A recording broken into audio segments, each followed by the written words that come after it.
Good evening, gentlemen. Good evening, 4D. Good evening, Viv. Good evening, 4D. Good evening, Bronze. It is Thursday, the 29th of January, 2026. Teacup, episode 50, the big 5-0. Here we are. The big 5-0. And unlike us, it's very unlike us. We were rabbiting on there, talking away, forgot to actually carry on doing it properly. Doing it properly? What are you talking about? As in, I say good evening, and you say your bit, and we carry on with it. We were just rabbiting on before that. That's all. No, yeah. I just had an issue with your definition of the word properly. Properly, yeah. Yeah. Anyway, very good point. Our 50th episode, our 50th published episode. Nice. How time flies when you're having fun. So yeah, let's go. It's been, I suppose, in a way, it's easy. It's shocking that we're at our 50th, but when you think about everything that goes on all the time at the moment, it's not hard to talk about what goes on. There's so much that goes on. Yeah. Well, whoever it was who said life is just one damn thing after another. Yeah. Who was it who said that? Oh, don't make me. All right, I'll tell you. Just one damn quotation after another. While he looks for that, we might as well start with Silver is still doing crazy stuff. I know we spoke about it last week as well, but in fact we spoke about it last week, and I think since then it's gone up. Is it £4 an ounce by £4 as in monetary pound?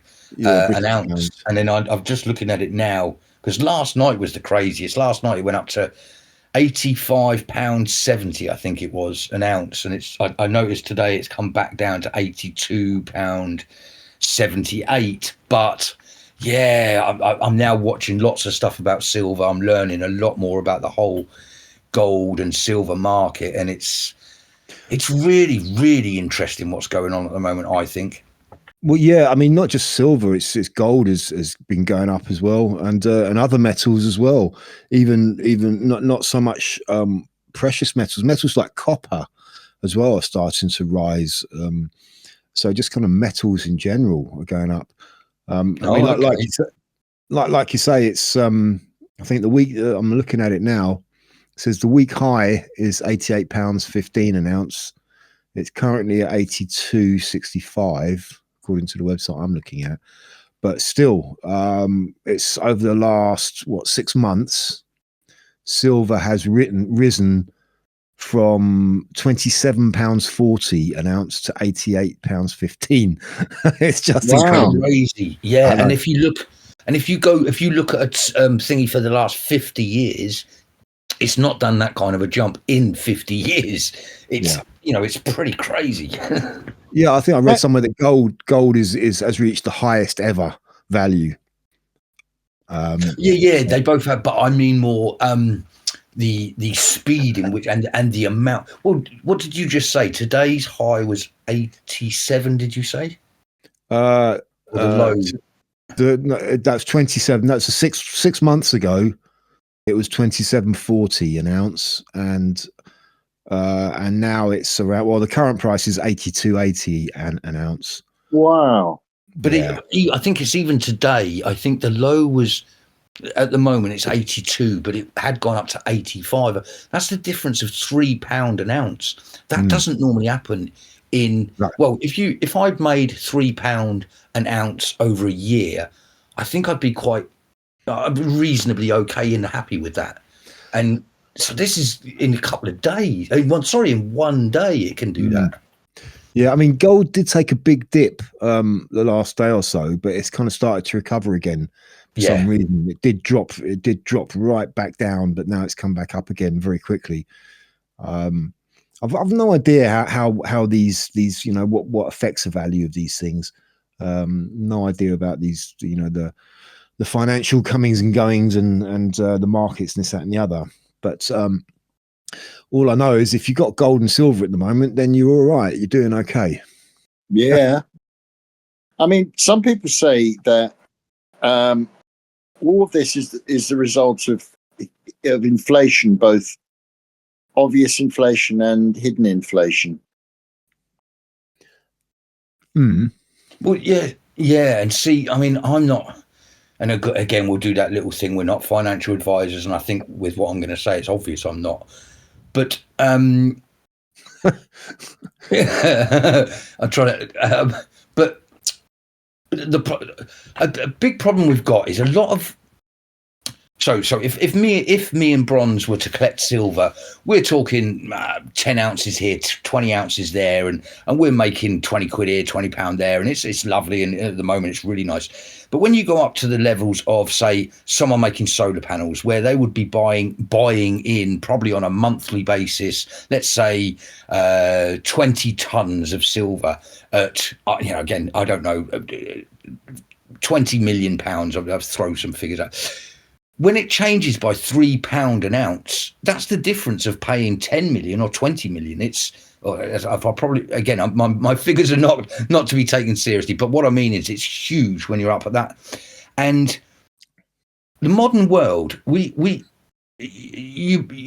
both do you understand futures and derivatives and sort of the stock market? Not really, no. Well, to an extent, but I have to say that when Nick Leeson was done for derivatives trading, they went to the head of the derivatives department and asked him the same question: "Do you understand derivatives?" And he said, "Not really." Yeah, it's all bullshit. And but futures and derivatives and stock market. When Bron said, "I don't really understand how they get a price," well, it's because. There is X amount of gold on the planet, and all of that gold is accounted for somewhere, and it's either being bought, it's being sold, or it's being kept.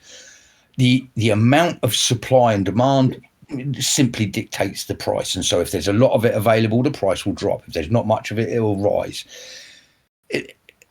I think where it becomes to the point that Viv was just saying, you go up to someone and say, "What are derivatives?" and they can't explain it because they're we as a country, we will buy grain from Russia on futures, and a future is, so we'll say, right, yeah, we'll give you 20 tons of gold for your 20 tons of grain, and we'll give that to you next year when you finish delivery of the grain. And they go, yeah, and that 20 tons of gold never actually existed. It never goes from here to there. It's a future, and it all gets made proper through fiat currency, through paper money, and somewhere, yes, there is money passing hands, but the actual lump of gold that they were using to buy something for never existed in the first place, and never went to the person that sold the product. And what you've got now is you've got a market that really needs silver. It's no longer just something that people put around their neck or on their ears. So there's actually a physical, real stock market price, where it was kind of made up by fiat currency to keep it down, because otherwise fiat currency would collapse, which is what the danger is at the moment. But the futures, so it's all, none of it's real, it's all fictional, and that's why it can never make sense, and also that's why it's collapsing. And so there's this other side of things where you say, oh, I've got lots and lots of silver, if I did have, and I'd say, oh, that's cool, I'm going to make loads and loads of money.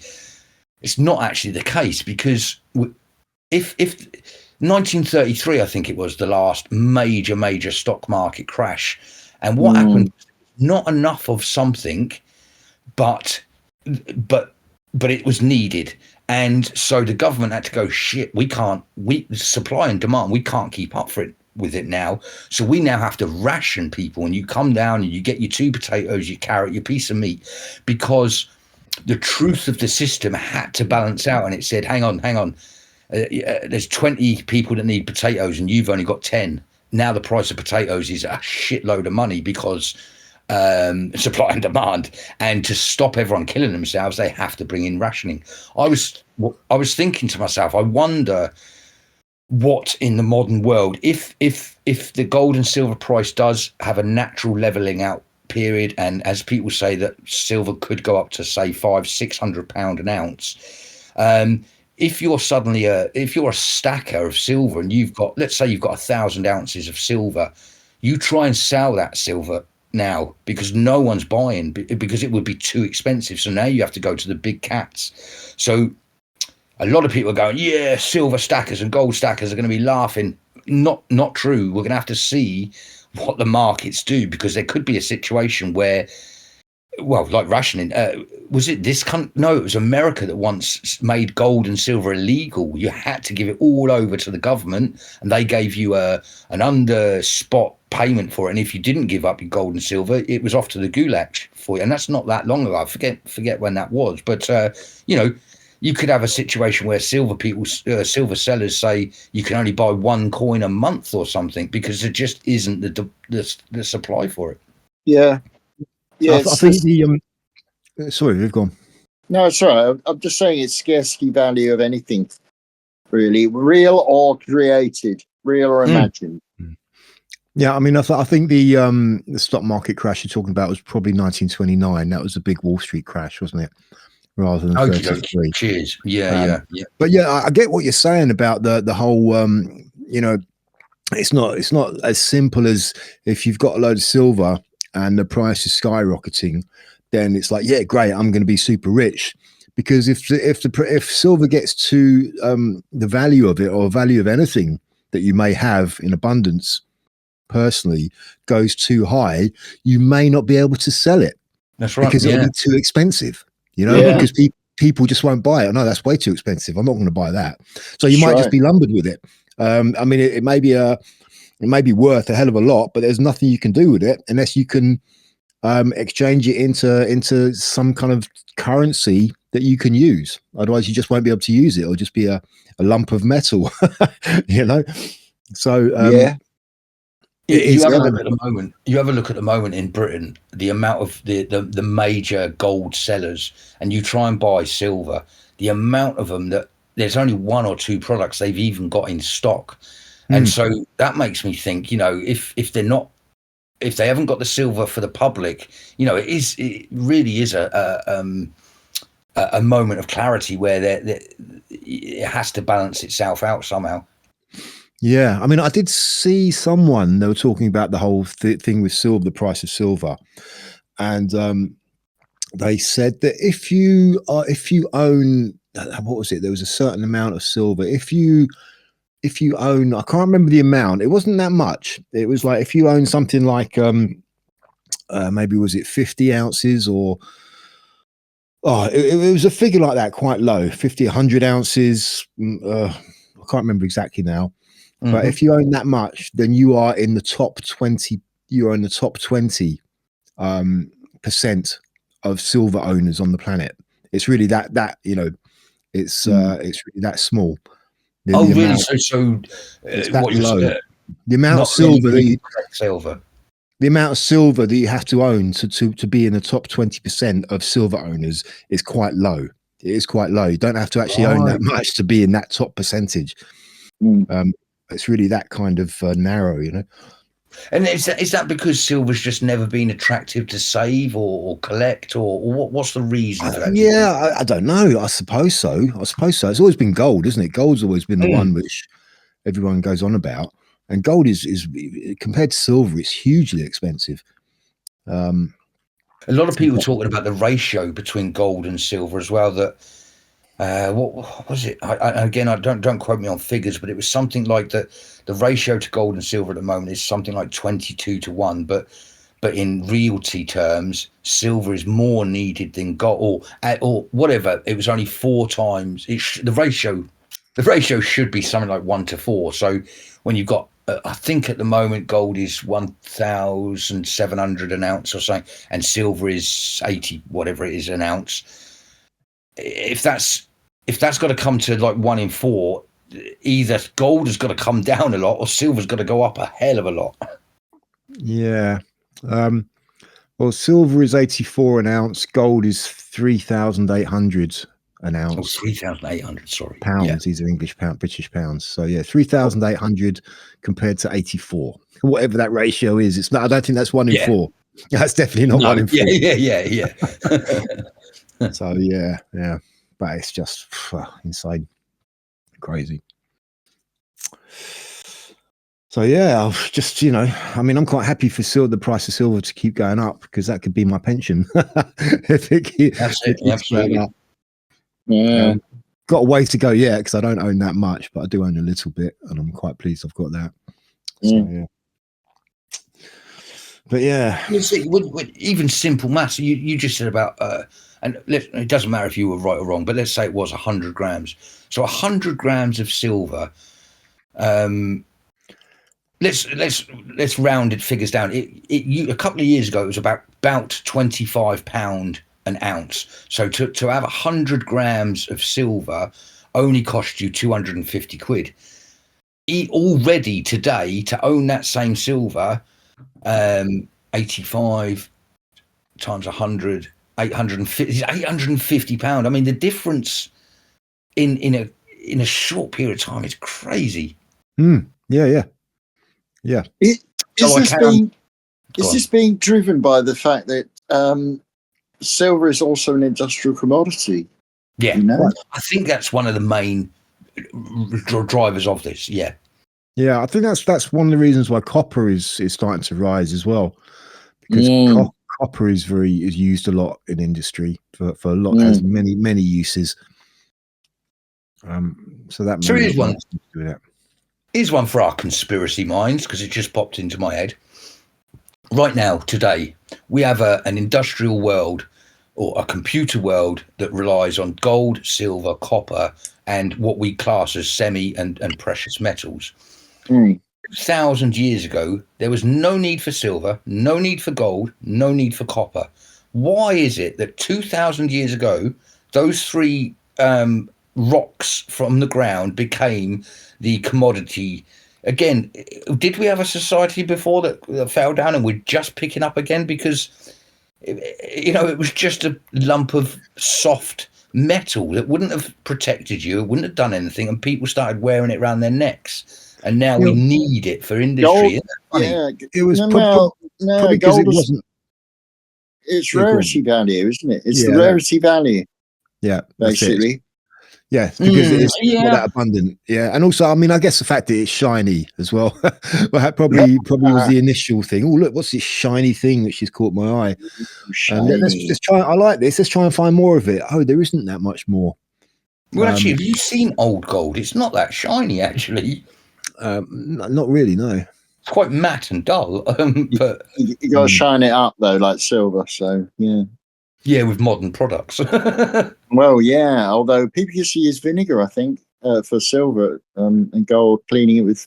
I think that I wonder if my I don't have much silver at all. I've just got a little cross around my neck. But I wonder if my colloidal silver's gone up in value. Well, I was thinking the same about little necklaces and earrings. Like I've got it's the only jewelry I own. I've got a nice silver necklace. And I think 20 years ago, whenever it was that I bought it, it was about 150 quid. And you'll probably find if it goes with silver, that's about £600 worth of bloody necklace now. Yeah, probably. And what happens if some of the predictions of it going up to like 500? Well, I've heard predictions of £800 an ounce. So, but let's say like £500 an ounce.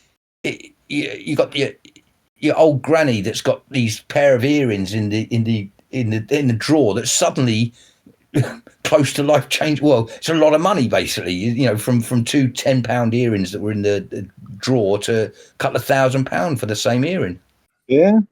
Yeah, for sure. Unbelievable. And it's how quick that will bring the fiat currency down. Because again, you know, if you've got a company and it was costing you £1 million to buy silver and it's now costing you £3 million, that can put you out of business. So, you know, when the fiat money, when you need so much of that paper money to pay for that rock, that's when I really get worried, or I'm only a simpleton, I don't know the ins and outs of it, but it to me, it sounds like it could really be the crippling and the going back to a normal gold-backed system that Trump has spoke about for many, many years now. So, I don't think it's that much of a conspiracy theory. But no, indeed. what does that actually mean? It's crazy. I don't really know what that means. I'm just looking at Atkinson's, who are bullion dealers, and highest price ever of silver was in April 2011 when it per ounce. This is priced per ounce. It reached 29 pounds. Is this pounds? I think it must be. Anyway, yeah, it's UK, so it's £29.26. That's the highest ever. And then by January 2015, it dropped to 12.17. Wow, that would have been the time to buy. We're talking 85 now an ounce, so that's ridiculous difference, isn't it? Yeah, I know, mental. I bought my I bought my first silver coin for £22. It's crazy to think that one coin I bought nearly 10 years ago has gone up that much. It's just crazy. Yeah. Oh well. It'll be interesting to see the next 5 years what goes on. We've all heard that China has stockpiled gold and silver, and I was listening to something. Apparently, they now sit on 30% of the world's silver, which is a huge, a third of the bloody world's silver supply is owned by China. Are they pushing this? Is this their big move to end the central banking system? But either way, very interesting things that are going on. I would suggest it, the possibility that they're using it for their massive industrial production. Yeah. I mean, they're producing a lot of high-tech stuff that the West is buying, especially the green lunatics, the eco-loons. Very keen on all this electric cars, and I don't know, is silver used in them? I don't know. Yeah, a great deal. Yeah, great deal. And solar panels, etc. Oh dear, I don't know.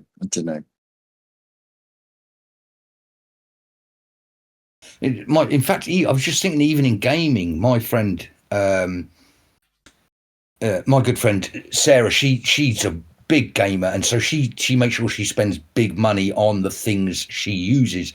And I think one of her cables for a controller it's either gold lined or silver lined, and they cost a fortune. But even things like that these days are gold and silver in them for the they have amazing properties for transferring electricity. That's the point. Yeah, indeed. So, I mean, a chip now costs a lot of money, and is it memory that's been having a major war going on for the last 5 years. But again, a computer at the moment is what a decent computer, £2,000 price wise. Does that sound about right? But if silver and gold goes up as it is, that already, again, all the silver in that computer needs to be a lot more. Everything goes up, and then your paper money is again affected. Yeah. Well, it's inflationary pressure as well. Yeah. I mean, for sure. It's a safe haven. Precious metals, platinum as well is another one. Yeah. People will go into precious metals to try to counteract inflationary pressures. And there's no doubt there is inflation. I mean, my God, things are just mental. The price of some products, unbelievable. It's like I mentioned a few weeks back now. It's all, it's much better to have assets than it is to have money, because money is the only thing which depreciates value. Yeah. The value of almost everything else increases. But or at least holds or stays the same. But money, the reason that it's kind of like a sort of a symbiotic relationship. You can't have one without the other. The reason that value of certain things increases is because the value of money decreases. So you're always having to spend more money to buy the same thing. Yeah.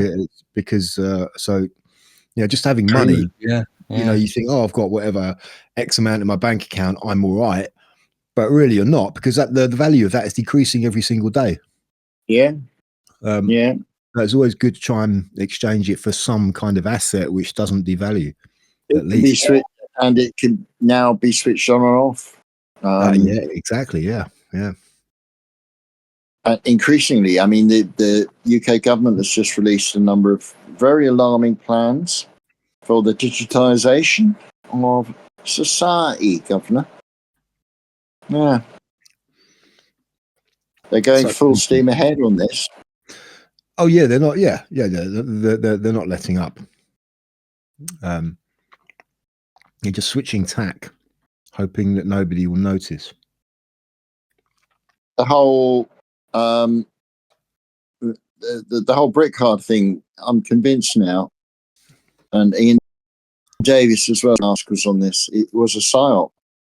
They didn't really intend to put out brick card. The identity. This is the interoperable identity card they were talking about, because they're doing it already.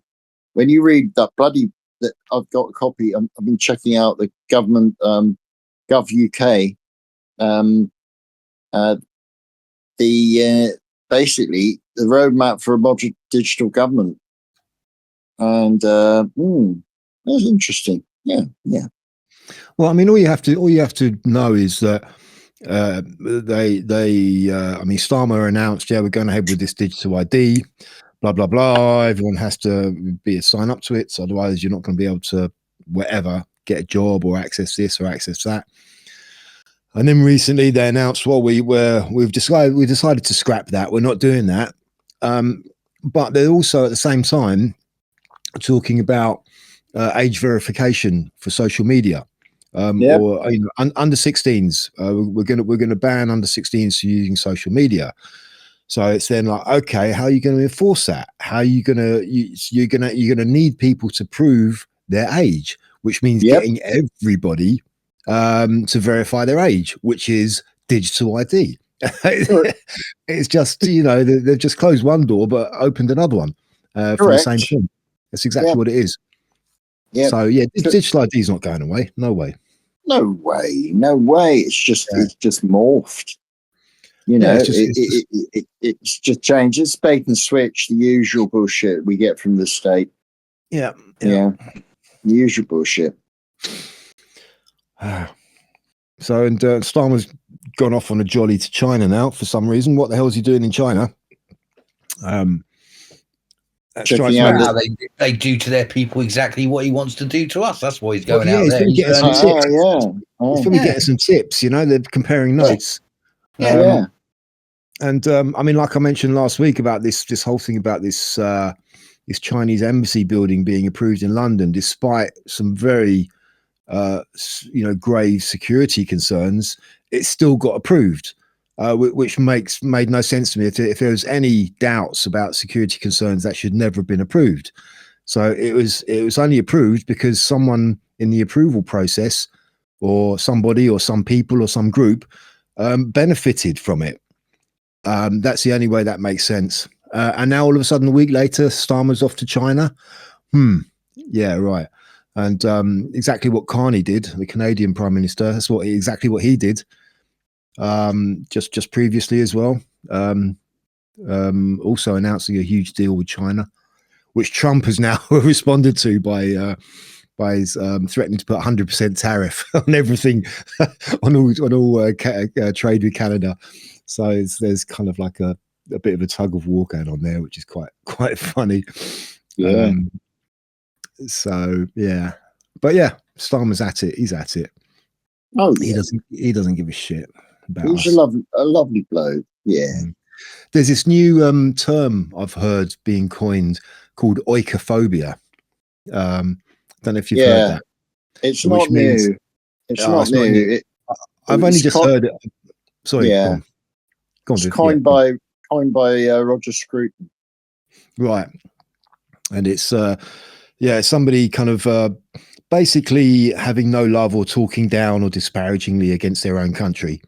And so they're all saying now Starmer is an oikophobic. He is. He is oikophobic, and he absolutely is. Yeah, He is. Oikophobia also, I mean, Scruton got made the word up, and neologism, and it goes back to 1990, early 90s. Yeah. all right. Oh, possibly. Well, I've just looked it up. Here we go. In 2004, he expanded the usage of the word to mean the repudiation of inheritance and home. Right. Okay. Yeah. But it's a kind of self-hatred. It's also it is against the people. It's hatred of the people, and we know that the government hates us. Yeah, I mean, the people are the country. The people are the nation. So yeah.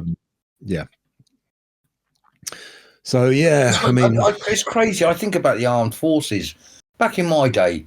There's no way anyone would have been happy with this situation. We were very different people back then, and you know, I suppose this is why they've stripped our military down to nothing, because no country's military is happy with that kind of thing going on. It goes against. You might as well not have a military if you're going to do crap like that. It's ridiculous.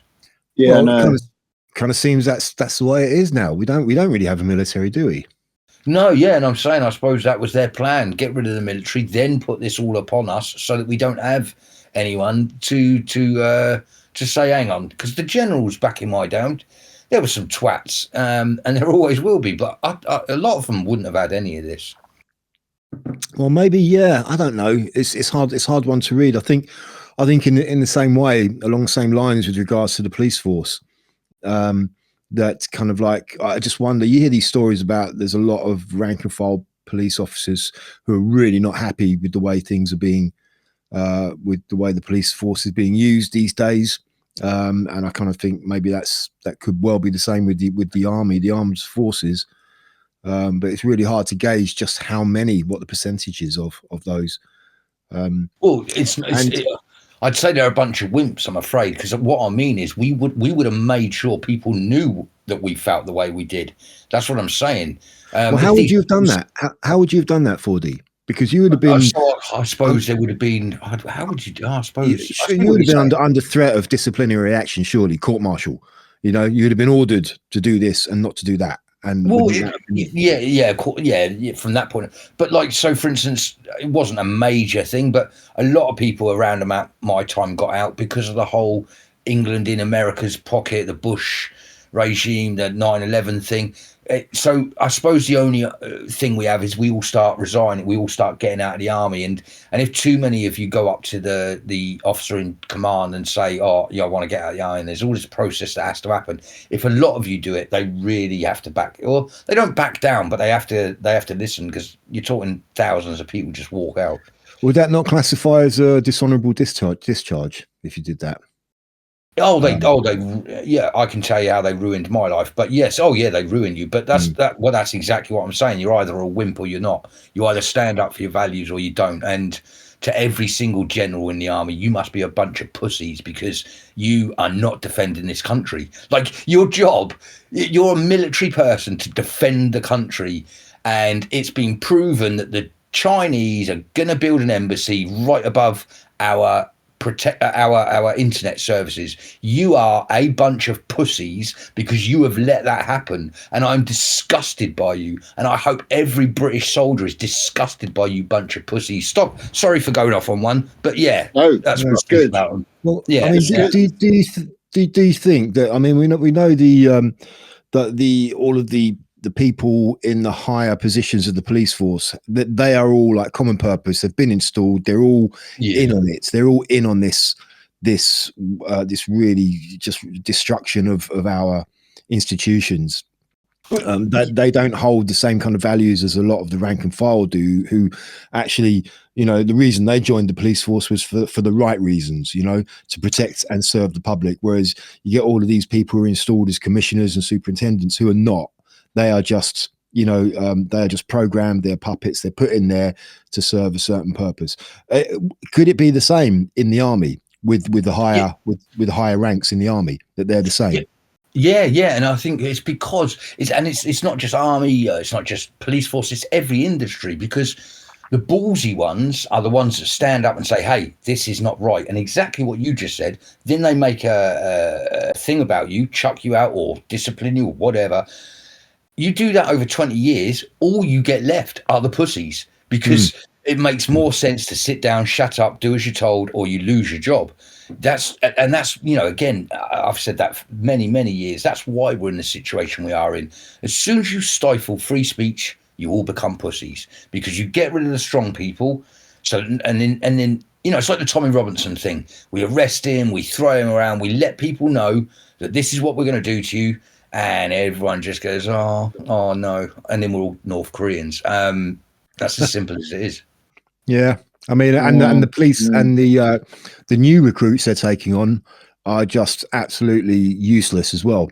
Because, I mean, when I was a kid, I remember there used to be really strict admission regulations to be a police officer. You had to be over 6 feet tall for a start. You had to be above a certain height, and you weren't allowed to have facial hair as a police officer. You weren't allowed to have a beard.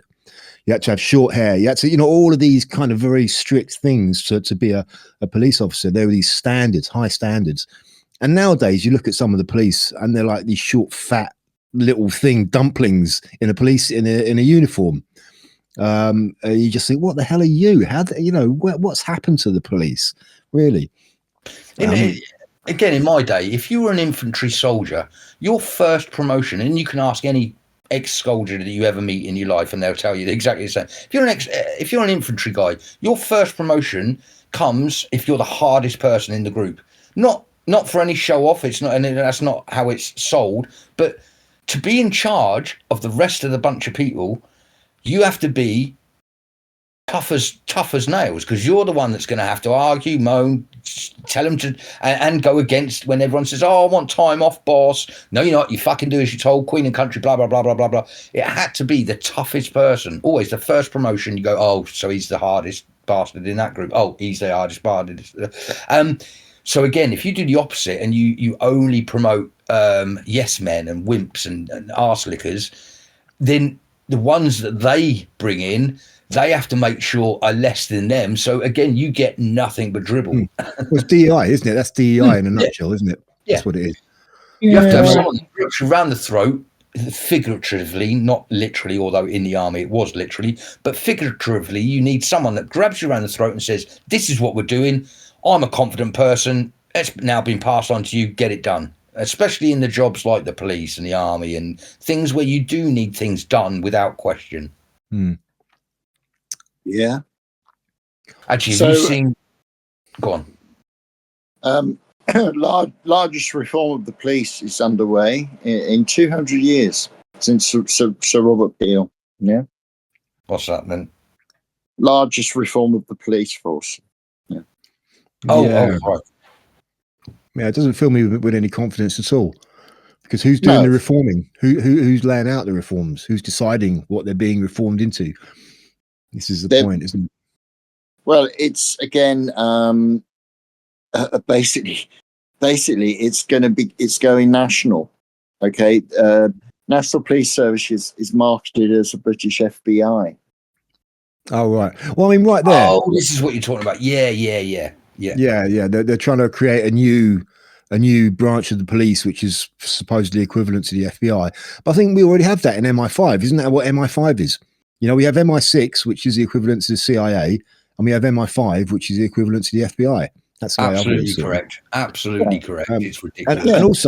And also this thing as well. This was a marker when they changed the name from the police force to the police service. That was a line in the sand, I think. That really just kind of said it all.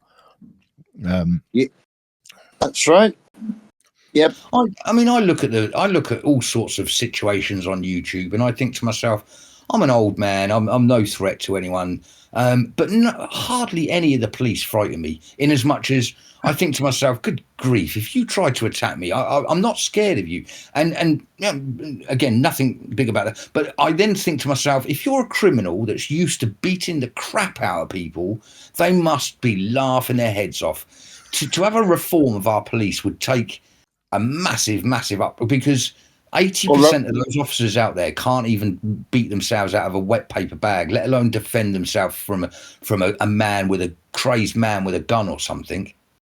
Well, you're getting the massive reform. Don't worry, Shabana Mahood has announced the most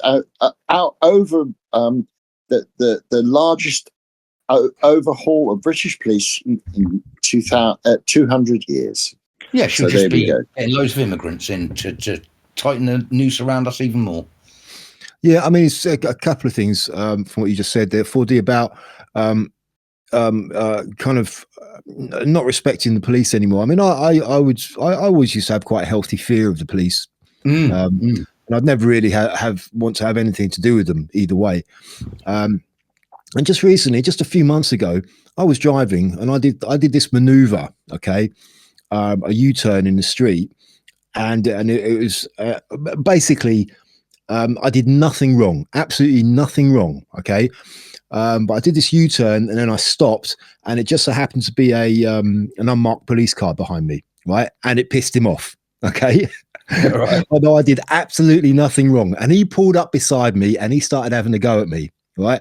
And I was having an argument with the guy, right? I was giving as good as I was getting because I knew I'd done nothing wrong. He was saying, "Oh, what, you did this, you did that," and I said, "I'm allowed to do that. I did nothing wrong." And I was just sitting there in the road, like having an argument with this copper, and in the end, he just drove off, and I just thought, bloody hell, you know, I would never have done that before, but nowadays it's just like I didn't think twice of it because I knew that basically he was only pissed off because I'd annoyed him, not because I'd broken any laws or done anything wrong, but just because I'd annoyed him, so he stopped to have a go at me. That's correct. I thought, no, I'm just going to I'm not taking that. You know, piss off, get out of here. You're dismissed. Exactly. You're dismissed. Well said. Yeah, you are dismissed because you're a public servant. Yeah, and you are dismissed. Yeah, but it just struck me afterwards. I thought, bloody hell.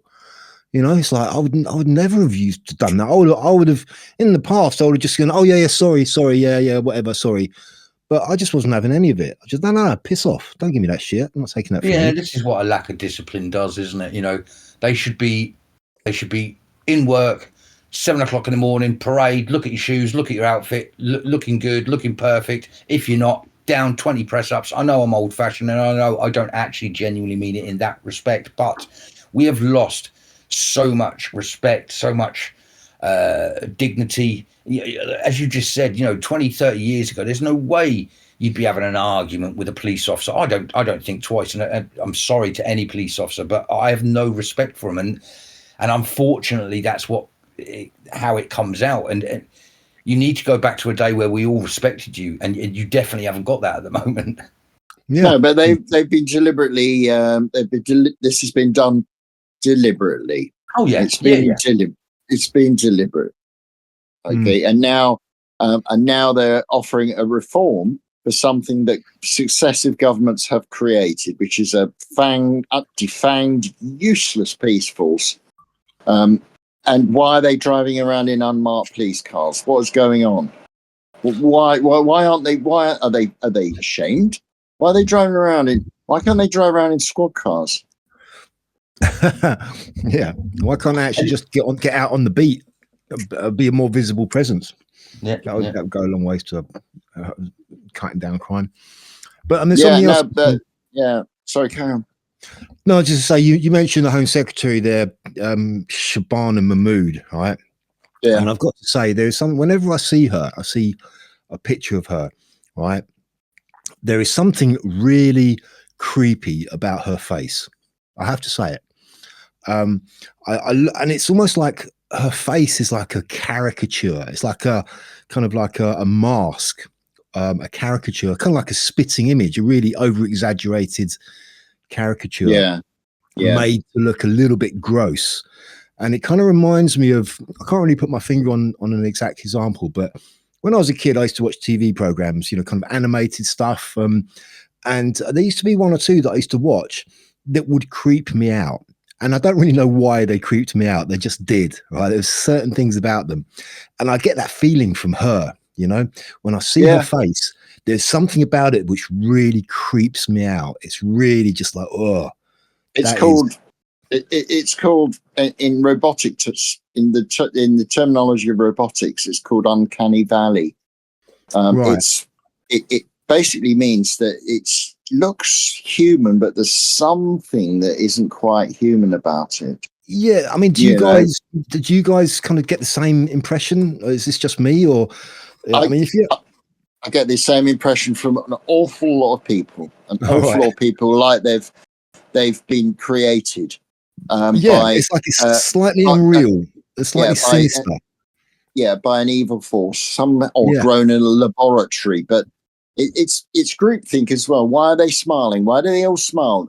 Mahmood gives this sickly, weird smile all the time, but you look at her eyes, and her eyes are full of evil. But she's got her whole face. It's just her whole look. A sickly smile, and as Shakespeare said, one may smile, and yet be a villain. Yeah. It's like that the fairy tale story about werewolves, how they used to have a feeling around vampires, and that's when they would become a werewolf and rip up the vampire, because vampires are Satanists and from hell. So I wonder if we've just got an inner feeling for pure evil. I'm not relating her to that story at all. I'm just just rabbiting on. It's just the way she looks. I mean, the thing which comes to mind, probably there'll be a very few people who actually know what I'm talking about here. But when I was a kid, there used to be these 3 TV kids programs, and they're all of the same kind of nature. One was called Trumpton, one was called Camberwick Green, and one was called Chigley. And it was all these kind of like kind of stop-go animation things, all about these little towns and the goings on, right? And there was something about them which I used to love them as a kid, but that they always made me feel very uneasy. Certain aspects. There was one where I had a fire station, and the fire crew would be called out, and they used to do this roll call when the fire engine was kind of being called out, and characters, right? And the guy who drove the fire engine had his eyes closed, and that used to freak me out. It really, every time the guy's driving and he's got his eyes closed. And another one, Windy Miller with the windmill, right? I remember it all. He used to walk out, right? He used to walk out of the doorway, and you get the sails of the windmill going round, and you were sure every time it was going to hit him. It's got to be this time. Is it going to take him out? But no, it never did. And things like that, just little things, were really just kind of, as a kid, freaked me out. And I get that same feeling from Mahmood, that she does that to me. She really unnerves me. Just her look is really weird. Yeah. I mean, it's very big what's happening in the police, the National Police Service. Yeah, sorry about that tangent. No, that's good. No, it's really good. That's really good. You're right. It's called Uncanny Valley. It's about the way that AI and robotics, it can never quite replicate the look of a human. And the Uncanny Valley is that valley you have to cross to believe that this is a human. Right, I'm not saying Mahmood is not human. Of course, I'm not saying that. But there's something false. But there's something false about so many people you see on television and in the news, and celebrities and influencers and politicians and priests and vicars, and oh God, it goes on and on with that smile. That smile. Yeah, and all joking aside, I do see it more and more. The more, is it the right term? So the more awake I've become to what's going on, the more I see these dead looks and this. I suppose you'll feel it, that sicky feeling you get in the back of your head, that you go, oh, something's just not right here. I've got a friend who claims she reckons she will never be phased by AI, because she can always tell when it's AI, because she actually says she feels sick and there's something wrong with it, that her body just goes, no, don't like it. And she said, no, so I'll always know which is AI and which is real. I disagree with her, but that's neither here nor there. She gets a physical sort of, I don't like that. And I love the idea, like you as a child, or not a child, but, the eyes aren't open. That's not right. You're driving a bus. Now I can't handle that. And your young brain went, no, I don't like that. That's making me feel sick. I love that because it's just something it's just not right. And only your subconscious would have realised. Hang on, no eyes. She can't drive that bus. Don't like that. Yeah, I mean, what you just described, 4D, is the definition of uncanny valley. What your friend is experiencing, right? That's the reaction called uncanny valley. That something's very wrong here. Right. It's not human. I do kind of think that as AI progresses, as machine learning progresses, it will become better and better and better and indistinguishable from what we might call reality or whatever that means now. Oh, God, let's not get into that again. But you know, yeah. But I mean, Cholton and the wheelies had the same effect on me. Those little witch used to disappear into the ground and then pop up somewhere else. And I think I got quite an aversion to that can't happen. I don't like that. Even though they were all puppets and obviously none of it's real. Yeah. But then nothing on television is real in a sense. Nothing. No. And I was going to say, sticking with the police, have you seen what happened to GB News' Will today? The what? The GB News what? The guy called Will from GB, not GB News, sorry, Resistance GB. Will. What's his name? Willsey, yeah. Who? Sorry, Willsey. What's his name? Yeah, the dark skin guy. The dark skin guy always does the live stream. Yeah. What happened? Yeah, so he and some others were down with banners up, and when I say down, I don't really know where it was in London. I think it was some campus, not campus over here. What do we call it? Some school, university. Sorry, that's it. In London, with the banners up for the reform stuff of deport illegal immigrants now, and a group of people have surrounded them, started beating them up. And it's really bad, but that's not the bad part. So they get beaten up, and then Willsey does he puts his arms around the guy that's just beating up loads of them, pins him to the ground, says citizen's arrest, I'm arresting this guy. The crowd all start throwing things on him and telling him he can't do it, and the staff from the school come out and they start having a go at him. Then the police arrive, and I think the worst part is the police arrive, they sort of calm it all down, sort it all out. And then while the police are there, people are still spitting at him, throwing things at him, laughing at him. I think someone gets a dig in. The police do nothing about that. That's all fine. And then they sort of say, what's been going on here? Blah, blah, blah. All the school staff and that say, oh, well, he's been inciting violence. And all he had was, which I believe is reform policy anyway. And so the police said, right, you're here, you're causing a disturbance. And I think Willsey sort of raises his voice and says, hang on, this isn't right. And so one of the coppers just pushes him with, really, really nastily. And Willsey again sort of says, how dare you, have no right to touch me. And suddenly all the police just bound on him and they're pushing his head into the ground. All the stuff that we've seen with America as well. Wow. Apparently he's roughed up his back. He's got cuts and bruises all over him. But I think the point of what I'm saying is that the police are doing him for asking questions about deporting immigrants while people are actually breaking the law and leaving them alone. It's really, really bad. Once that video does the rounds, I think that'll make headline. Well, not in the mainstream, but in our world, it'll be mainstream stuff. Yeah, I mean, well, you can be sure that the once the dust settles on this, he will actually make the most of that. And he does some really good work. Resistance GB, he does a lot of live streams. He's done all the events. His content's really good, and so he's going to have a lot of people backing him up as well. I'm sure. I mean, if it is like you've just described, he's probably got a very strong case to sue the police. Dan Wootton spoke about it, and someone was saying he's got a very, very capable lawyer on his case at the moment. Yeah, and there you go. Yeah, I mean, he's going to have people like Dan Wootton. He's going to have Tommy Robinson. All of these people, Urban Scoop, a lot of them, they're all going to be behind him.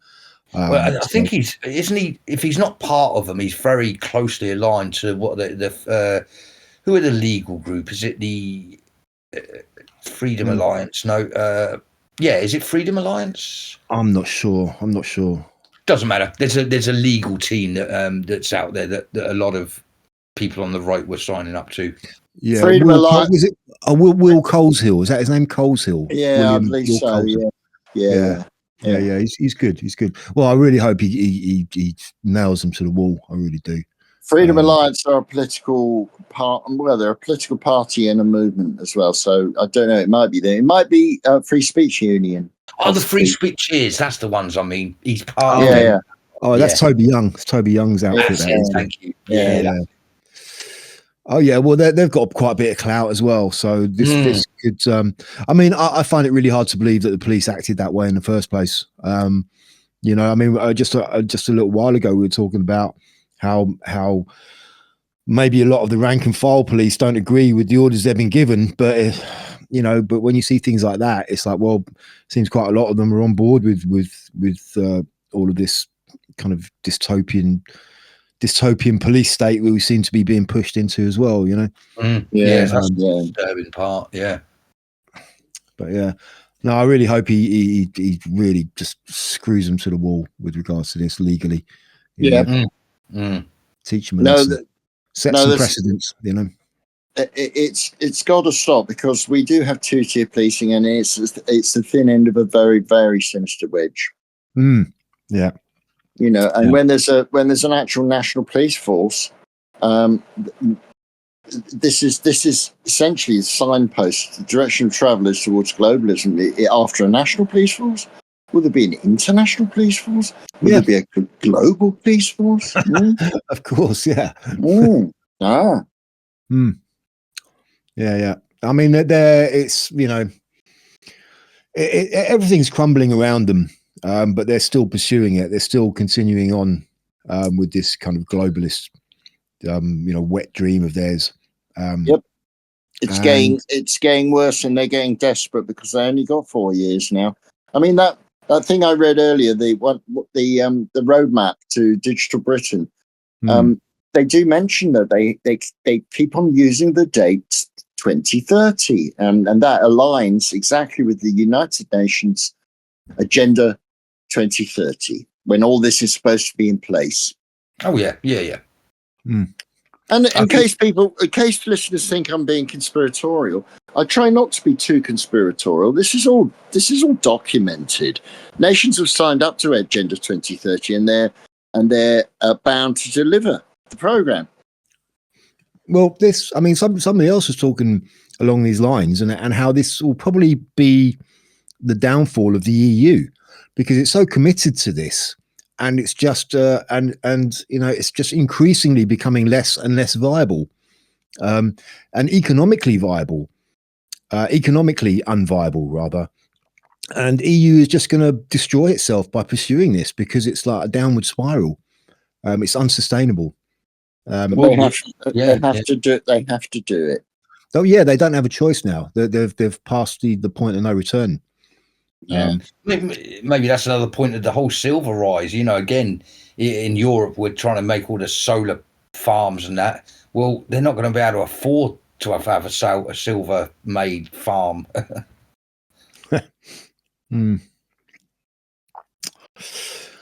But we see in the United States of America that there's a plan to get out of the World Health Authority, the WHO. I think they've already done that, haven't they? They've already withdrawn from it. Oh, have they? Good. I believe so. Yes. I think they have. I saw a list that there's quite a few. There was over 10 of these types of organisations which they have withdrawn from already. The World Health Organization being one of them. A lot of these kind of globalist organizations, some better known than others. But yeah, I saw there was a list of them. There's a list that they're all either in the process of kind of quitting or have already quit from them. Yeah. So and now Trump has created this, what he calls the Board of Peace, which a lot of countries are signing up to, which really just does seem to be a kind of a parallel to the United Nations. Except actually committed to peace. I mean, whereas the United Nations are a very, very dubious organisation, what they've become, you know. Yeah. So the future of all of these organisations are in doubt. You know, United Nations, NATO, and it all hinges on the USA. You know, all it takes is for them to say, "No, we're not interested. We're pulling out of that," and that's it. They're done. their whole existence is just going to crumble. That's the power that the USA has on the global stage. You know. Well, by the very act of withdrawing funding as well is going to severely impact these globalist organizations. Well, that's exactly what it is, yeah. Because without the American funding, they're just you know, they're so dependent on it. Yep, totally. So yeah. Anyway, I see he's also sent Trump. I see he's also sent the offices at the Fulton County election places have been raided. Was that yesterday, I think? And so I don't know what's going on there, but that's where he said a lot of the stealing the election happened, wasn't it? Yeah, Georgia, yeah, Fulton County. There was kind of a bombshell thing about that I was seeing a few days ago, where they were being questioned, and how it basically just revealed that the whole thing was completely corrupt. And I think there's the FBI have been sent in there. So I mean, he did say recently that there's going to be some news coming out about the election, which is going to kind of effectively blow it wide open, you know. So, and it's got to be done. It has to be done because if he doesn't win the midterms at the end of this year, then the whole thing is just completely screwed. The whole, you know, he's screwed. Everything's screwed. It's essential that Trump and the Republican Party win the midterms. Otherwise, everything is going to go down the pan. Right. Yeah. And the election integrity. Sorry? I think it's all. I do genuinely think it's a done deal for him. I think so many Americans are behind him now. Well, yeah, I don't know. But the whole election thing has to be sorted, I think, before then. Because then it's this thing called the SAVE Act where they're trying to basically it's this act they're trying to pass, which is going to ratify that all elections have to be, you know, same day voting, no kind of mail-in ballots, no machines, you know, all the things which are kind of needed to make sure that the results of the elections are all above board. And if they get that through, then that's it, you know, because the Democrats will be done because they're so dependent, so obviously dependent on all these fraudulent means of voting to win. Yeah. So if that goes through, then that's it. They're you know, they're done. But yeah. Indeed. Yeah. And that could well have a knock-on effect, you know, if they really sort out the whole voting system in the US and get it really clean it up so it's actually completely watertight in terms of there's no question about the integrity of it. That could really have a knock-on effect because, you know, nobody really talks about the elections in this country being above board or you know, you hear the odd rumors about, oh, you know, this might have been fixed, that might have been fixed, but there's never really anything which kind of comes to light with regards to it. So, you know, we have unbelievable election results here, but nobody ever really questions it, you know? Yeah. So it could maybe, you know, filter through. Who knows? Yeah, well, let's hope so, but got a long way to go. To go. Well, yeah, and I think we always say, you know, we're sort of a couple of years behind America. And what's that guy? Is it Alex Pretty? You know, this is the guy that was unfortunately shot and killed during a raid, and he was the scumbag. But nonetheless, when I see the situations like that and the Minnesota fraud, the bananas and rice girl, like all the things that are happening in America, we've got to, you know, brace ourselves because we haven't even got to a pinnacle yet. But all those things that Donald Trump is sorting out, that you can see is all obviously all manufactured, all just to keep us vote in a particular, or keep them voting a particular way, keep them thinking a particular way. It's all crashing down for the Americans. And you know, I touch wood. I hope it's going to happen here, but it is, again, it's very worrying that we've got to wait a couple of years for it to catch up over here and for it all to start. The politicians and the film stars and all that, the same sort of stuff that's happening over there. Yeah. Well, and apparently it's only just begun. I mean, the things that we've heard about are just the tip of the iceberg in terms of all the fraud. You know, there's talk about California being much, much worse. Trump has alluded to that. So yeah, I mean, and all of the troubles happening in Minnesota. I mean, you think that that's the only place that ICE is operating. Well, it's operating all over the country, but that's the only place they're getting trouble. They're getting all this trouble. So it's quite obvious this is not really about the ICE operation in Minnesota. It's probably about covering up all of the fraud that they're all up to their necks in. That they're being exposed. And I hope people see that. I hope people are working that crap out, because it is obvious. Yeah, as you say, they're implementing in every state out there at the moment, sorting stuff out. But we only hear problems from there, and I'm sure there are little problems everywhere else. But it's very funny or not funny. It's very interesting what's happening there. Yeah, and I've got a pretty poor taste joke, but I'll tell it anyway. With regards to the ICE operations happening in Minnesota, what do you think of it so far? It's pretty good. Ooh. I don't know much about this latest shooting. I haven't really looked at it, to be honest. This pretty guy. Well, yeah, I don't know. Well, it looks like they had him on the ground, and he was resisting, and it looked like one of the guys just took out his gun and shot him. From what I've seen. I was going to say, I've watched a couple of stuff on it now, and it's not like they've made it look like that, so that everyone sort of jumps up and says, "Oh my God, it's an execution." But what's that? So they've got this guy on the ground. One of the officers has said, "Gun," because he had a gun on him. So one of the coppers has seen the gun, taken the gun out of his holster, and removed it from him. What people are surmising is happening, because we're seeing this in slow motion again. If me, Bronze, and Viv are on a call, I'm down on the floor with someone with Bronze, and Viv says gun. Both me and Bronze are going to be heightenedly aware that there is a deathly situation there.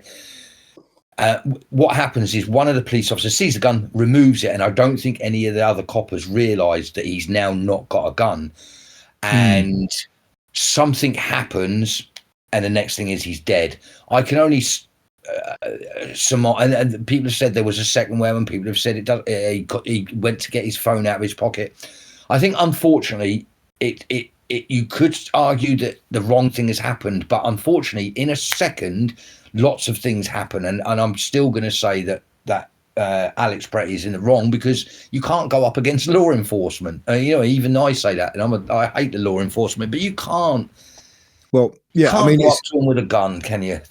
Well, no, I mean, it seems from what I've seen. I haven't seen much, but like you say, one of them did take the gun away, and the guy who shot him probably didn't realise that he'd taken the gun away. But also, the guy turned up to a protest with a gun with several full magazines. He didn't have any ID, which is against the law in that state. Apparently, you're allowed to carry, but you need ID. He didn't take that with him. Why do you take a gun to a protest with several magazines? And there was something about the concealment. Even when you've got carry and conceal, something about you have to let the police know, or something like that as well. Yeah, and apparently he'd had confrontation with them before. He'd spat at them. Apparently he had a broken rib from another confrontation. The guy was he was not there to protest peacefully. He was there to cause trouble, and he was armed. So with lots of rounds, like it was an overabundance of rounds, wasn't it? He had a couple of magazines full. But I mean, it's like there's no justification for people dying in these situations, right? No. But all I'll say with him and with the other girl, that girl, her name is Good, whatever. It's like, well, there's two less arseholes in the world as far as I'm concerned, because they both are arseholes because of the way they behaved when they really shouldn't be behaving that way. Not to justify the deaths, but I'm sorry. And I find, as we're on that conversation, I find the woman more culpable because she took her child, knowing that she was going to be aggressive and angry and nasty. She took her own child. I find that unladylike, unwomanly, like whatever you want to say. I find that disgusting. Yeah. The Anons have done a deep dive into that, Alex Pretty, and it turns out all his children use the they them pronouns. They're all very tightly aligned to various sort of left-wing philosophies. So you could even, he wanted to cause problems, basically. Oh yeah, he intended to, absolutely. I mean, he was resisting arrest for a start. You don't do that. You just don't do that. Yeah. Wrong. What do these people want? I mean, I know you're talking about left-wing philosophers, but it seems really incoherent to me. What do woke people really want? I don't think they know.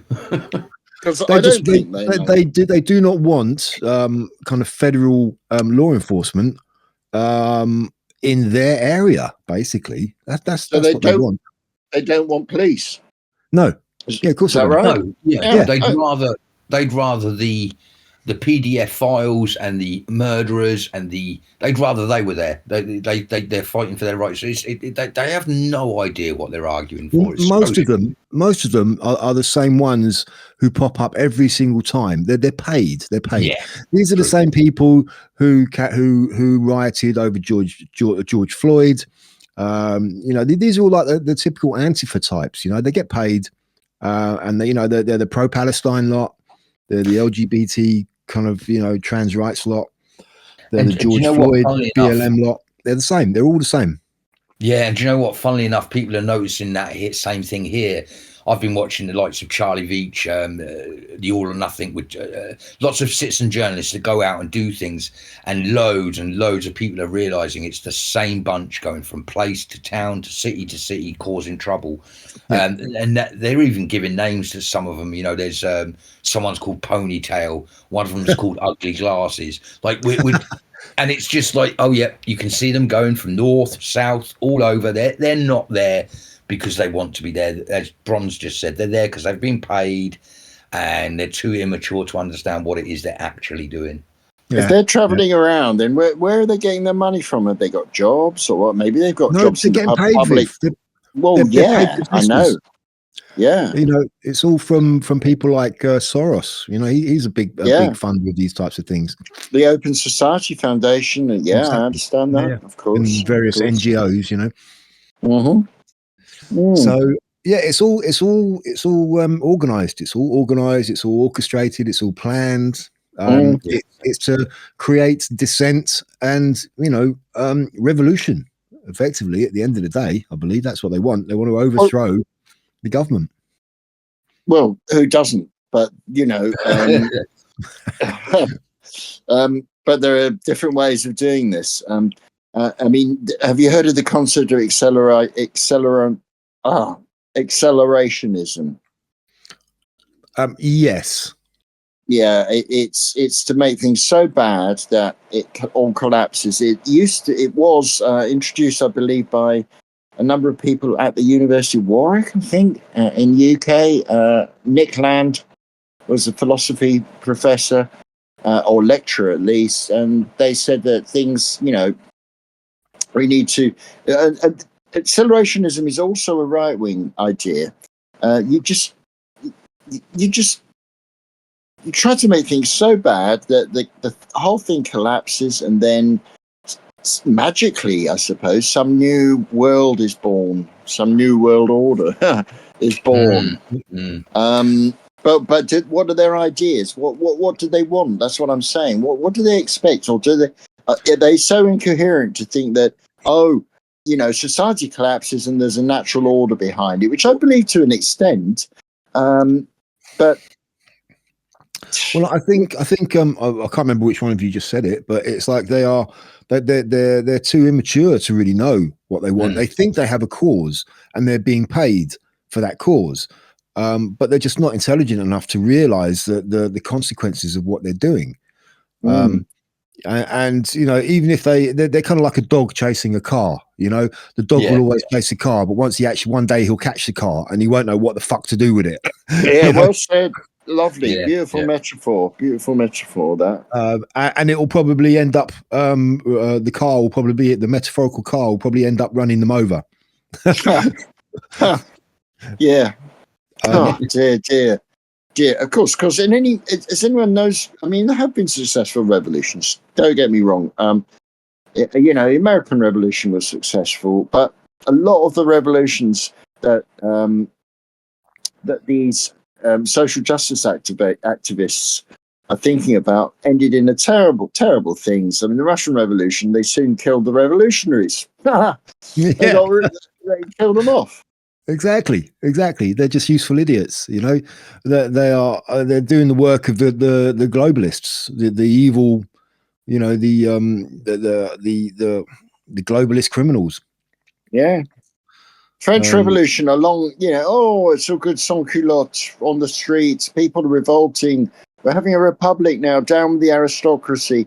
Along comes Robespierre. And the guillotine, the head of the guillotine falls. And then there comes Napoleon, and we've got an empire. What? Yep. We've gone from a monarchy to an empire in 10 years, was it? Something like that. Which is more or less the same thing. Yeah. I mean, another example is Queers for Palestine. You know, Queers for Palestine. The Turkeys voting for Christmas. Yeah, Queers for Palestine. Palestine wins, and then they all get chucked off the top of buildings. There you go. Yeah. Oh dear. Yeah. So, anyway, what a shambles! What a shambles! It is a shambles. Yeah, but you know, from chaos. Order comes order. Yeah. Comes order out of chaos. Exactly. Yeah. So listen, guys, time's pushing on. I would just like to say I think it's time quickly for Viv's bookshelf. Oh God. Oh no. Okay. What have you been reading this week, Viv? Oh, if anything? right. You can skip it if you haven't really been I have. I'm still reading the Patricia Highsmith biography. It's getting really dark. That woman is just, oh my God, what a mess. What a terrible, terrible mess. But she wrote great books. I love her books. Okay, so I'm going through that. Also got really interested in a book called, I read it years ago when I was in Paris. It's called an attempt to, what's it called? It's basically this bloke, this writer. He just sits around this place called Saint-Sulpice. It's an unremarkable square, and he notes all the things that haven't been remarked. You know, like he'll note the buses going by. He'll note pigeons flocking. He'll note all kinds of things. Look at this man. We're walking in a certain way. I'm sitting on gravel. I was thinking, how really interesting, actually. That's really boring, but I've sort of been doing that in my life. I've been looking around, not the interesting things like everyone notices, the grand buildings or etc., but walls. You know, I've been looking at walls, and you think, Viv's just lost it. It's finally finally gone. Yeah. Well, they say God is in the details. Yeah, I mean, it's these unnoticed things that make up the whole unseen fabric. People don't notice them, but when they've gone, if we didn't have walls, when these things have gone or not there, they'd notice them then, wouldn't they? They'd think, well, yeah, I mean, it's like electricity, water. When that's all gone, and it could go easily. Spain and Portugal had a blackout last year, didn't it, for a day? You know, it's essentially taking things for granted and noting the things that we do take for granted. The pavement, somebody made the pavement. Nobody really talks about pavement. Who's written a poem about pavements? I don't know. Well, everything. Yeah, I get what you're saying. I do. It's like everything is unique. Even the wall, even though just a plain brick wall, is still a unique plain brick wall. If you look closely enough, you can see its uniqueness. You know. So but we don't, because human vision, you don't need to see the whole of a wall to know it's a wall. It's very weird. Your eye won't look at the whole of a wall, but they'll tell it's a wall. Peripheral vision will help, but it's because the brain builds patterns. And when it sees a pattern, it extends the pattern. It's like looking at tiles on a roof. You don't look at the whole roof. Well, it depends how close you are, but you just see that the pattern and the brain fills in the pattern for you. And therefore, you don't really, here we go, but you don't appreciate the wall. Not the, I'm becoming a wall hugger. I love you, wall. Look at you. You're perfect. Aren't you wonderful and special? So yeah, I've been thinking about that, reading it. Yeah, I read it when I was in Paris, in the actual place it was written, and I didn't quite get it then, but I get it a bit more now on second reading. And the other book I've got that I've started, and I am sorry, I have put Lord of the Rings a bit on the back burner. Is I'm reading Shakespeare's King Lear. Yeah. Oh, okay. Yeah. Yeah. It's bloody amazing to start with. So that's dearie me. Is that so? That's one you haven't read before, then, or no, I didn't. It's one of the ones I'm not very familiar with. The old man. It's set in Dark Ages Britain, and the old man is getting old, and he's got 3 daughters, and so he decides he's going to split the kingdom into 3 and give a third to each daughter, but they have to prove they love him. And the 2 of the daughters are really sneaky, and they have this flowery speech. And the other daughter says, because it's simply, I love you because it's daughterly duty, because it's my duty. And he goes mad at her, and he goes, no, I'm banishing you. What do you mean, daughterly duty? And this leads to his downfall. Yeah, like all Shakespeare stuff, it's a good. Yeah, it's a good story. Good story, yeah, indeed. I don't know about all Shakespeare. Some of it I can't really get into. I don't quite understand, but this one is quite clear and really good. So, I'm reading that. I'm afraid. Sorry about that. Got diverted like a magpie. Oh, shiny, new. So there you go. Okay, yeah, that's fine. Yeah, I think I'm more excited about you reading Lord of the Rings than you are. That's all it is. I know. I feel I'm letting people down now. I'm such a geek for that story. I'm dying to say, have you got to such and such, or what did you think about such and such? I know. I will do it. We'll do it. Yeah. It's just that, as I say, I'm a little bit easily distracted. Nothing wrong with that. Nothing wrong with that at all. No, I guess so. Yeah. And then I suppose, before we run out of time, we better squeeze in a bit of Mr. Williams. Oh, poor old Kenneth. Yeah, do you know what? I got really depressed this week looking into him. It's bloody awful, isn't it? Yeah. I did as well. And I've got his diaries as well. Oh my God, reading some of that. You think, Ken? Do you know what his last entry into his diary was before? Oh yeah. Oh yeah. What's the bloody point? I felt so. Did you know what it is, Bronze? No. Oh, his last message in his diary is literally just went and had dinner with Dave. Life is crap. Hate it all. Goodbye. It was kind of that, I'm not doing it justice, of course, but yeah, his last words in the diary were, "Oh, what's the bloody point?" And that was the last line, right? Yeah. Did he? So sad. Did he commit suicide, or did he die of? We don't. Yeah, we don't know. Yeah. Don't know. Reading his diary, I think it kind of makes you think that it must have been. Well, he died. The verdict was the cause of death was an a barbiturate overdose. Oh, yeah, and hadn't he wrote about that was going to be the way he was going to do it? Wasn't it like a he wrote about in his diaries? Yeah, we just barbiturates. Are they uppers or downers? Downers. Downers, right? Okay, so right. Yeah, about 6 foot down and downers. Yeah, right. Exactly. Yeah, I mean, if that's the autopsy report, then he overdosed on sleeping pills by the sounds of it.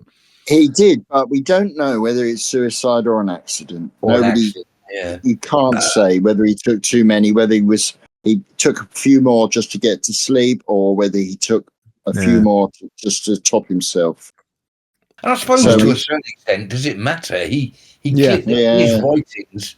In his writings, it clearly sounds like he was quite depressed. I suppose whether it was an accident or not, I'm still empathetic enough to go, God, he had a crappy life, whatever it was. And maybe it was because he, we don't know that maybe he did. Maybe he did have something to do with his father's death, and maybe that stuck with him his life, and that's why he was a sad person. But I think it was you, Viv, that said you'd seen him several times, and he just was always sort of very angry, or very, very sad, very sort of not smiling. Yeah, I saw him shuffling around Marylebone. I had that job, I think I said, counting people at level crossings for Westminster Council. What a laugh that job was. I did. Yeah, I mean, you also mentioned because I mentioned the there was a dramatisation of the Carry On team, and you said, oh, is that with the guy Michael Sheen? Michael Sheen, yeah.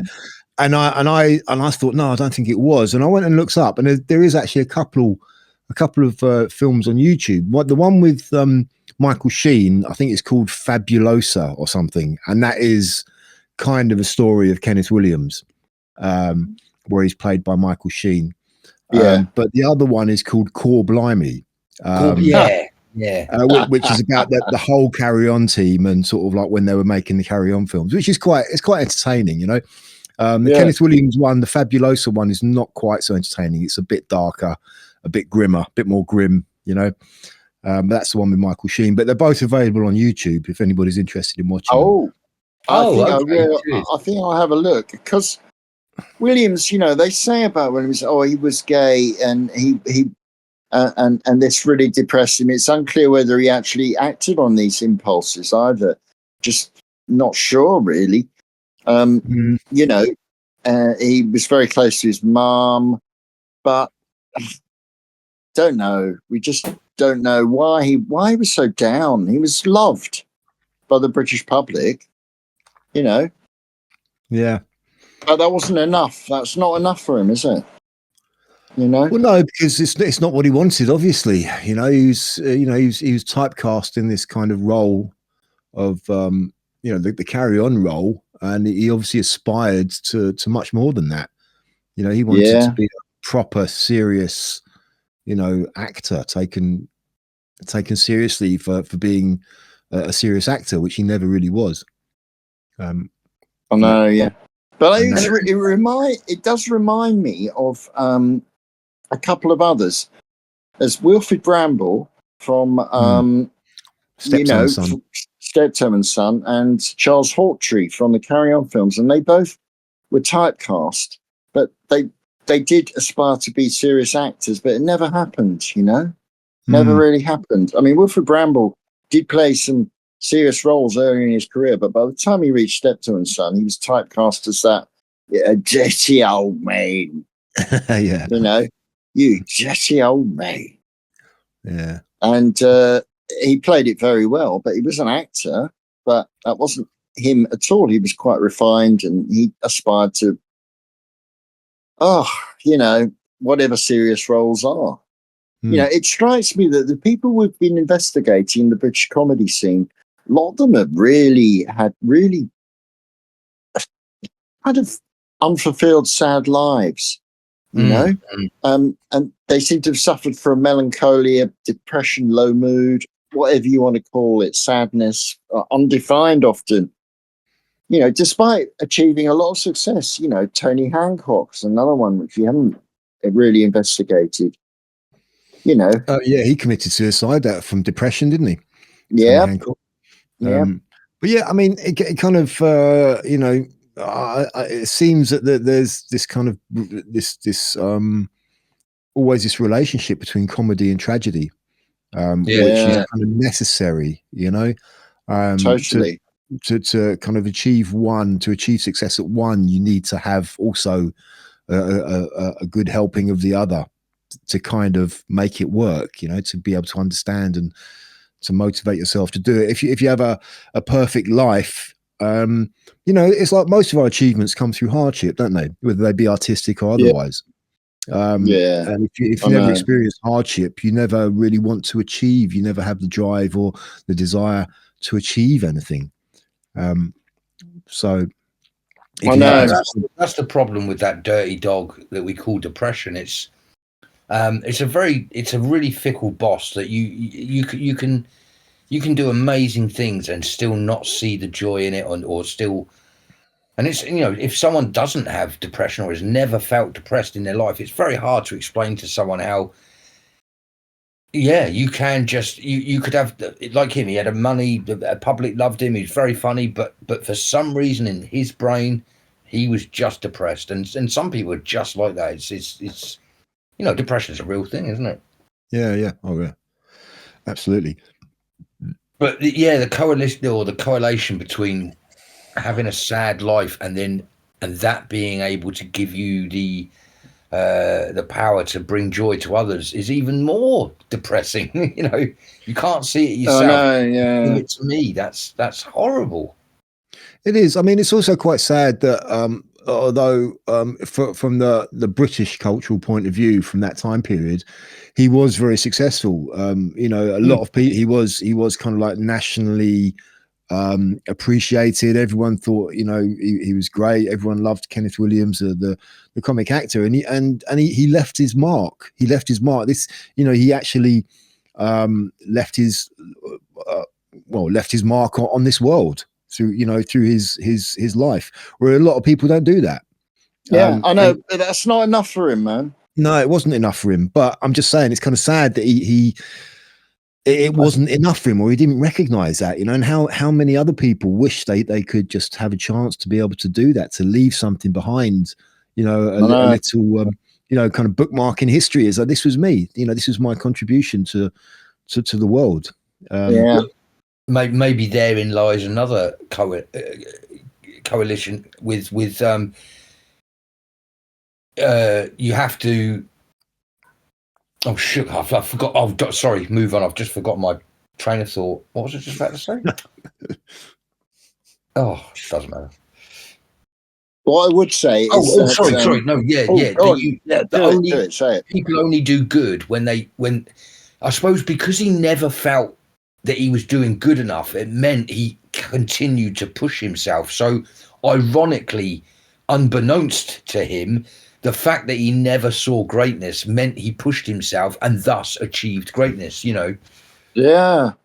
Interesting. Yeah. Because I suppose if you were happy with yourself, I'm a great comedian, me, then you're not going to push yourself, are you? I suppose. It's the Michael McIntyre syndrome. Well, I mean, maybe he didn't want to be a comedian. I don't think he ever saw himself as a comedian, did he? He just kind of ended up being that and got stuck in a rut. And it was like, well, it's paying the bills. I'm getting money. I'm getting paid for it. He kept on getting offers, so he kept on doing it, and he just kind of run himself further and further down into the ground. But yeah. But it's what it strikes me is that it's human emotions are not what would I call it, distinct. They don't exist on themselves. They exist on a continuum. If you think about love is linked on a long chain to hate. So love and hate exist together. They coexist. Hopefully you want to push the line towards love rather than hate. But, you break up with someone and you suddenly you hate them, and the hate becomes all overwhelming. And you can even just do terrible things because of this. So love and hate are joined together, and so is comedy and tragedy, I think, as you said earlier. Well, it's like the yin and yang, isn't it? Everything, the equal and opposites of everything. Yeah. You can't have one without the other, really, because it's the existence of the opposite which defines something, isn't it? You don't know that you're happy. If you never knew what being sad is, you would never, you'd never understand that you're happy. Do you know what I mean? Totally. Happiness wouldn't be happiness without sadness. It would just be whatever. Yeah, Mm. totally. I mean, as well. I think what you got to remember is a lot of these comedians we're talking about from the 60s, 50s, 60s, 70s. They did go through the war. Williams was in the war, fought in the war. And I think must have really affected them. Yeah. It must have really affected them. Oh, absolutely, yeah. Mm. But yeah. Well, yeah, there you go. And now what's happened? A national treasure is now when some of his stuff is re-released, reissued, his comedy series, etc., his chat shows. They're putting warnings on it now, trigger warnings. Yeah. Yeah.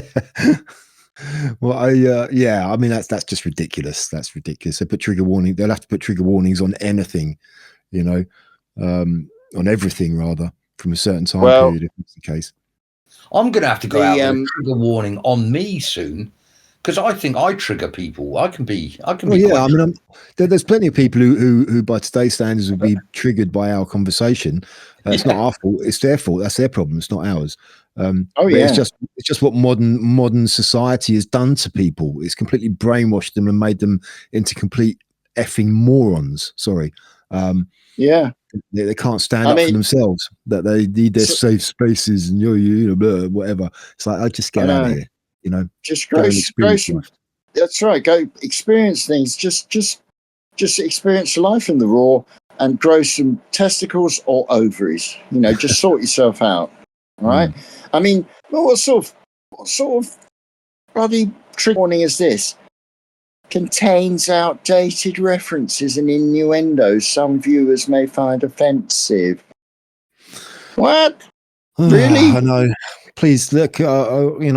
Please, can we just get past this phase in of human existence? Can we just please go forward a bit quicker and get past this, so we don't have to put up with this nonsense anymore? It's so tiresome. I know. Wait for it to all just drop down a bit. Come on, people. But just quickly, something I just remembered about Kenneth Williams. He also used to do a radio show called Just a Minute, which used to be very popular. A kind of a comedy radio show where they would have to, and he was very good at it, because I remember my mum used to listen to it when I was a kid. It'd be on, I don't know what it would be, on Radio 2 or Radio 3 or something. And you'd have a panel and they would have to talk about a certain subject for a minute without pausing or any repetition or, any variation or deviation. And they just have to constantly talk. And if any of the other panelists noticed that they'd fallen foul of any of these rules, they'd have to sort of stop them and say, deviation. And there's all kind of this sort of thing. It's very funny, but also very, very clever, very witty. The sort of people who could do that, who could talk for a whole minute on a subject without repeating themselves, without pausing, without deviating from the subject. It was really, really good. And he used to be on that, and he was very good at it. And I think Kenneth Williams had something to do with, there was a Julian and Sandy. They played very camp men, and they used this language called Polari, which was a sort of gay language of the 30s, 40s, maybe. So there was that as well. But, it does seem that the poor sod, he never really had a relationship. And they're putting trigger warnings on him because of his innuendos. Do you know what he said about innuendos? No. He said, I can't stand innuendo. If I see one in a script, I whip it out immediately.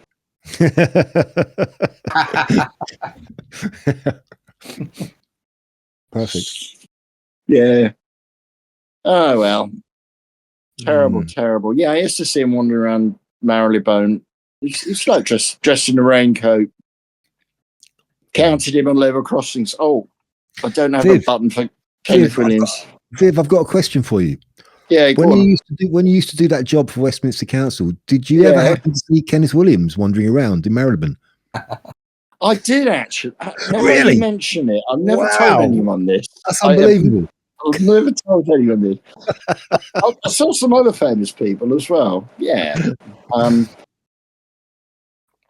I mean, Kenneth Williams as well. I don't think I've mentioned that. Did you see Kenneth Williams? Wow, that's amazing. Yeah, I did. Yeah. Sorry with the fish. I haven't told anyone, but until now. Yeah. Oh well. My bladder is telling me I've got to leave this conversation. Yep. Yeah. Well, anyway, okay. Well, before 4D pisses his pants. I just want to see if I can actually make him piss his pants by some jokes. Be very unlikely. Oh no. I'm sorry, Viv. Oh no, usual. not the jokes. Oh no, no, it's just I'm totally unprepared. Okay. What does an escalator do when it stops working? No. Nothing. It just stares. Oh. Okay, here we go. I heard by law that you have to turn on your headlights when it's raining in Sweden. That's all well and good, but how the hell am I supposed to know when it's raining in Sweden? Yeah. Okay, I don't understand how people have a hard time sleeping. I can do it with my eyes closed. Yeah. Okay. Yeah, that's right. You're almost out of your misery. Hold on. I accidentally swallowed 2 pieces of string and they came out tied together. I shit you not. That's all. Hey, that's all right. I've not heard that one before. That's a good one. Yeah. Well, you have now. There you go. And finally, my dad was always if you got up there on your own, you can get down on your own sort of guy. He was a fantastic father. Really bad air traffic controller. Yeah. And I'll leave it at that. Oh, very good. I'm going to have to do a bit of... I'm good. I've survived. I'm all right. I'm all right. Good. I survived that. I'm going to have to do a bit of homework during the week. All right. That's a fair one. And I genuinely have got to disappear myself anyway. Yeah. All right. All okay. right. So until next week. Right. Yeah, gents. Have a good one. Yeah. Bless you both. Have a wonderful week. Yeah. See you later. See you later, guys. Yep. Cheers. Right, I'm actually going to do one.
Okay. So next week is going to be our year celebration then. Well, you know what? Something's quite strange because I did go back and look at all of our previous episodes, not all of them. But the first one we ever did was on the 13th of February last year. So next week is going to be a week before that, which is kind of weird because unless there was 53 weeks in this year. We missed one. We did miss one, yeah, but I'm taking that into account because this will be now episode 51. So it means it will be 52 weeks since we did episode 1 because we missed one at New Year. But so maybe there was 53 weeks last year. I don't know, but it's kind of weird. Yeah. It doesn't quite add up. No. But yeah. So February 13th will be our quote unquote anniversary. So maybe we can leave it a week longer for that. Right. Okay.